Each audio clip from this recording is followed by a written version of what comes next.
प्रभु का वचन में कई प्रकार की बातें हमें सिखाता है, लेकिन आज हम एक प्रभु यीशु मसीह की सुंदरता के बारे में सीखेंगे। प्रभु यीशु मसीह के वचन के बारे में लिखा है कि स्वर्ग सुंदर है, और स्वर्ग इसलिए सुंदर है क्योंकि प्रभु यीशु मसीह स्वर्ग में है, वो स्वर्ग का परमेश्वर है।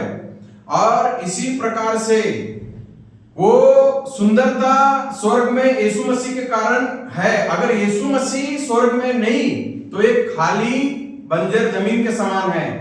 उदाहरण के लिए, एक भवन में अगर कोई राजा रहता है तो वो भवन नहीं रहता है, महल बन जाता है।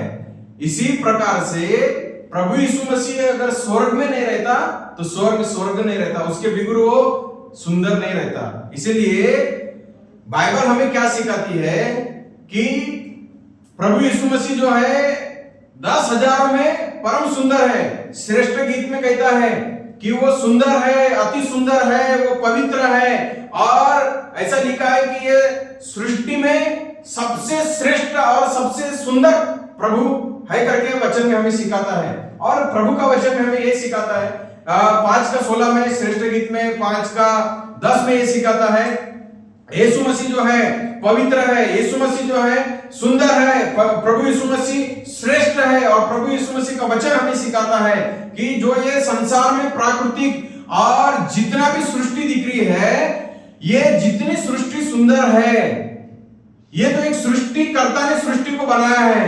लेकिन प्रभु का वचन हमें और सिखाता है, बहुत सारे बातें सिखाता है। प्रभु का वचन हमें जो बात बता रहा है वो बात यह है कि मनुष्य से भी सुंदर है, मनुष्य की सृष्टि किया प्रभु ने, उससे भी सुंदर प्रभु है।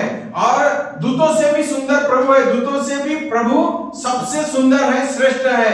और स्वर्ग से भी प्रभु यीशु मसीह सुंदर है। अगर जैसा प्रभु कहता है कि तुम भी सुंदर और पवित्र बनो, तो इस संसार में जो देखने वाली प्राकृतिक है, जो देखने वाली सृष्टि है, वो सब देखने के बाद में मिट जाएंगी और इस संसार की सुंदरता हट जाएगी, इस संसार की जितने भी बातें हैं मिट जाएंगी। लेकिन यीशु मसीह की सुंदरता कभी भी मिटने वाली नहीं है, और यीशु मसीह की सुंदरता कभी भी हटने वाली नहीं है। इसलिए बाइबल में लिखा है जो धरती के नीचे में है और धरती के ऊपर में है, जो यीशु मसीह सुंदर पवित्रता में सुंदर है। इसीलिए वचन में क्या लिखा हुआ है कि वो एक दिन बादलों पे आएगा और तुरही फूंकी जाएगी। और प्रभु यीशु मसीह बादलों पे आने के बाद में मनुष्य जो प्रभु के लिए नीतिमत्ता और धार्मिकता में जीवन बिताते हैं, वो एक दिन उसका शब्द सुनेंगे और स्वर्ग के राज्य में उठा लिए जाएंगे।